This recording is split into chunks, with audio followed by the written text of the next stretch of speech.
Hey, Jeremy the Tall Trainer here. I want to talk about this new pyramid. It's like in the news. All right, so what does Jeremy the Tall Trainer think of the new pyramid? All right, one, I think there's some improvements that have been made. I do like some of the stuff that they've done with it. It's not what I would have done. There's several things that I would do differently in there, and I'll cover those a little bit too. All right, so so it looks they flipped it. They wanted to show that it was very different than the one before, so they turned it upside down just to try to show that this is different. I think it's a hard task to come up with an image that shows how everybody should eat. Here's a picture that shows how everybody should be eating. And I think this is something like I think it's helpful. I like that some of the areas they're trying to target with some of this. I think grains most likely should be lower. In a society where people are overweight and inactive, you don't need as many grains. All right. If a society was very busy and active, you could have more grains than that. Protein, I think, is a very, very helpful thing to have in there. So I think a lot of people have been under eating on protein. I think getting some of that up a little bit more will be very, very helpful. All right. And the veggie side looks lovely. So comparing it to the old food pyramid, they had the base, tons of grains, now less grains. All right. So if we look at it, kind of breaking it down, based on some individual characteristics here: vegetables, fruit, protein, dairy, and whole grains. It looks like the protein and dairy they actually have a protein target for that, which I thought was pretty good, 0.54 to 0.73 grams per pound. All right, so this is different than our recommendation. Our recommendation is for muscle building, and so ours is a little bit higher. It's 0.64 to 0.9 grams per pound for muscle building. So this actually, to me, is super high, and awesome, I guess, for maintaining muscle. And I think you probably even build a little bit of muscle with this, but the optimal range for building muscle is just a little bit higher. But that puts a 150-pound person eating about 81 grams of protein at the low end for the day. So 81 grams of protein at the low end is what the daily intake is for that. And so if you look over here at fruits and vegetables, it says 3 servings per day, fruits 2 servings per day. This is probably where I have the biggest problem with what they've done here. I think they should have emphasized vegetables more. And in the picture, I think the vegetables should have shown more greater than the meat. All right, so it looks like vegetables and meat are about the same, and I think vegetables should be higher than that. All right, so I think the recommendation should be more on the vegetable side. But maybe they decided that it was just too hard to sell now on the American people to push vegetables that much. All right, but 3 servings per day, it really isn't that much. When you start looking at what a serving is, it's like like 1 can of green beans for the day. And like our body, for health, vitality, it needs a little bit more than that. All right, fruits 2 servings per day. I'm fine with that. You don't need that much fruit. Whole grains went down a lot. 2 to 4 servings per day is a lot lower than what the previous recommendations were. So if I made a food pyramid, mine would look a little differently.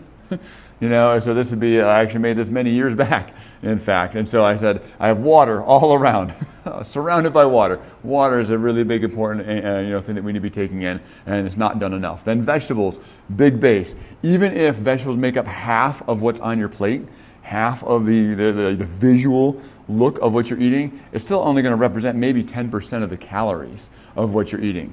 All right, and so vegetables really visually should take up a lot of space. All right, so I'd like to see more of that in the picture.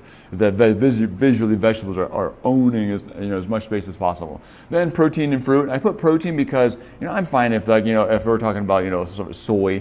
Is some of that if you really don't want to have the animal products or something like that. I'm fine with the Greek yogurt, cottage cheese, eggs, and meat and stuff like that. Those things all blending in to make like this protein category. So it's not just meat, but it's multiple things in there. So protein and fruit I kind of put next. I separated fruit and vegetables because I really think you need more vegetables and maybe less fruit. In general, people tend to overeat on fruit because it's yummy, and less on vegetables because they're not quite as sweet. All right. The next category, nuts, seeds, grains, dairy, a little bit smaller. You don't need quite as many of those, but there is some nice stuff to have in those. And then oils and sugars. Sugars in this category, I would put as, like honey, maple syrup, some of those kind of things that, add, sweetness, but are not that refined. All right. And so you're having a little bit of those kind of things in there. And so it's a little bit sweeter, the carbohydrate yummies and stuff like that, but it's a little more processed, a little more refined in there. And then the top category of really processed junk, where some of our junk food is, and some of a lot of our diet actually is. You know, if we were to make a pyramid of what people typically do, I think processed junk is going to take up a lot more space, you know, in there, and vegetables may hardly exist at all. You know, so that's, you know, if the government tells you to do it, is that going to make people do it? I don't know. I think it should affect places where the government is in charge of food, like the schools or things like that. Maybe some of the food stamp programs, things like that, some of those may be improved via this, because I know some people are using food stamps for soda and those kind of things, and that probably should be decreased. You know, we want to make sure people are getting access to actual real food. So this is like a chart that they had in there. I thought this was super interesting. I have never really seen any government thing or any recommendation that actually includes less than 1,200 calories in there. So I don't know exactly what that's going to mean, you know, for this. You know, but looks like my battery's going down. I better plug in soon. All right, I just delete that. All right, and so if you look at some of these things, you know, you've got you know, protein foods. If we're at the 1,200 calorie level, we're going to look at this level here. You know, is we've got you know, 1.5 to 2 servings. So you got like 2 servings of protein. That means you got 1 egg and 3 ounces of meat. Would be 2 servings of protein. Dairy, you know, is a cup of milk, you know, and 1 ounce of cheese. That would be like it's like 2.5, so you can have like a little bit more, a tiny bit of yogurt or something too. Vegetables, it's only 1 3/4. I think that's pretty low on that. Hardly any calories are coming from that. They should have more of that.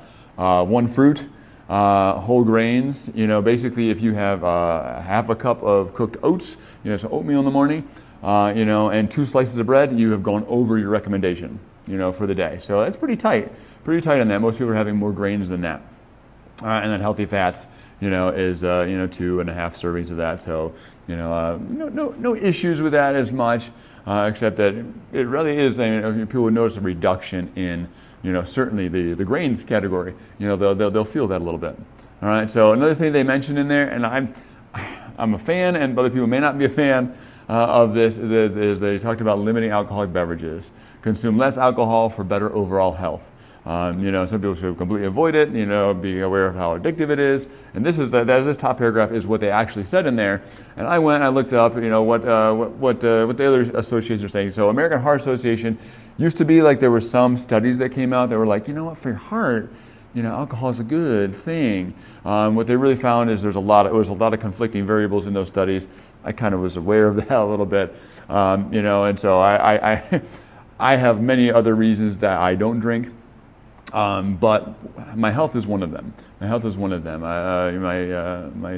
childhood trauma, you know, as alcoholism runs in my family, not my parents directly, but both my grandpas.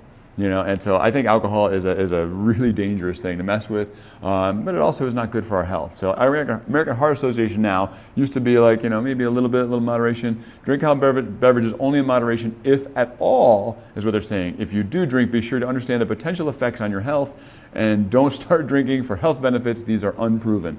All right, so we're saying let's stop this. Like, I'm drinking alcohol to help myself. No, it's not. It's not. All right, so the days of that are over.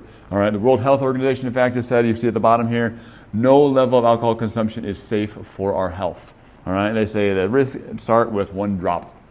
All right, now they can't exactly tell what point increases the risk, but they know fairly small levels still have an increased risk, and they're talking mostly about cancer.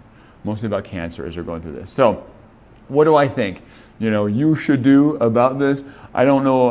This doesn't change. The new pyramid doesn't change anything of what I recommend. Hopefully, it just maybe switches public opinion a tiny bit on a few categories, which I think needed it. You know, maybe protein, a little bit of boost there.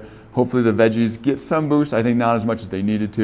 You know, and grains maybe shifting down a little bit. So I think it's a step in the right direction. I don't think it's the full step, you know, but it's something. You know, they get a chance to redo it again, you know, 5 years from now. And 5 years from now, hopefully we see some more improvements. But for you should be focusing on what really works well. All right, the 3 big ones: water, vegetables, and getting a good protein level in. You do those things, eating less processed food, you're probably gonna be doing pretty good. All right, so that's my take on it. Have fun, be safe, God bless.